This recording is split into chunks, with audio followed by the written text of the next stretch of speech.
তেতিয়াহ'লে এই আন্দোলন দিল্লী দিছপুৰ আৰু ঘাইপথ আৰু ৰেলপথলৈ লৈ যোৱাৰ আমি ব্যৱস্থা কৰিম।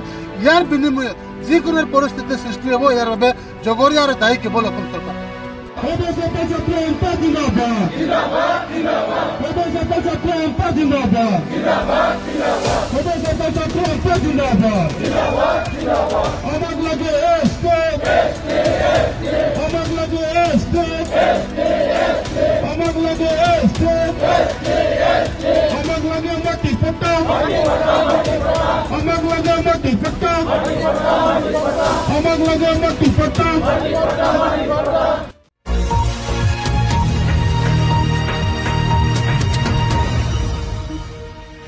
আমি দাবী জনাইছো যে আমাক সাংবিধানিক অধিকাৰখিনি লাগে, আমাক সুবিধাখিনি নালাগে।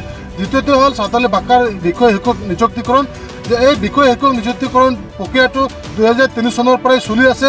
কাৰণ 2003 চনত যে অসম ভাৰত চৰকাৰৰ ভাৰতৰ সংবিধানত 8ম অনুচ্ছেদ অন্তৰ্ভুক্ত হৈছিল, কিন্তু যি 4টা ভাষা অন্তৰ্ভুক্ত কৰাৰ পিছত 3টা যি ক্ষিপ্ৰতাৰে উন্নয়ন কৰিলে বড়ো, মৈথালী আৰু ডগৰী, এই ভাষাত আজি বিশ্ববিদ্যালয় পৰ্যায় পাইছেগৈ। কিন্তু সাঁওতালী ভাষাটো আজি ন্যূনতম সুবিধাখিনি প্ৰদান কৰিব নোৱাৰা বিষয়টো অসম চৰকাৰে ভাৰত চৰকাৰে লাজ পাব লাগে।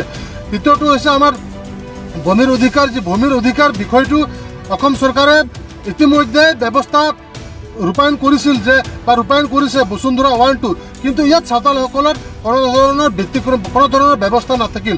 কাৰণ তেওঁলোকে প্ৰত্যেকটা শ্ৰেণীৰ মানুহ হয়, সংৰক্ষিত শ্ৰেণীৰ মানুহ হয়। তেওঁলোকৰ মাটিত অজনজাতীয় লোকে কিনা বেচা কৰিব নোৱাৰে বা অসংৰক্ষিত মানুহখিনি কিনা বেচা কৰিব নোৱাৰে।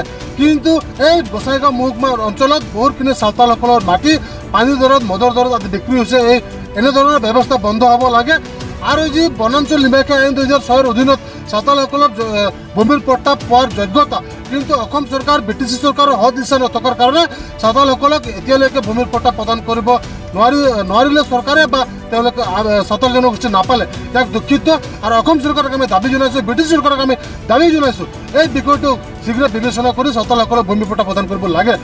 চতুৰ্থটো হৈছে যে গোষ্ঠীগত সংঘৰ্ষৰ ফলত নিহত হোৱা আৰু গৃহহাৰা আৰু ভূমিহীন লোকক পুনৰ সংস্থাপন আৰু আৰ্থিক সাহায্য প্ৰদান কৰিব লাগে।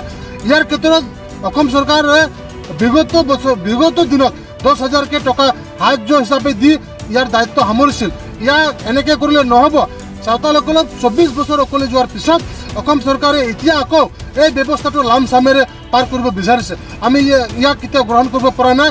কাৰণ তেতিয়া যিসকলক সাঁওতাল জনগোষ্ঠীক বা আদিবাসী জনগোষ্ঠীক হত্যা কৰা হৈছিল, এই হত্যাকাৰীসকলক 4 লাখ 5 লাখকে টকা তেওঁলোকক সংস্থাপন দিয়া হ'ল।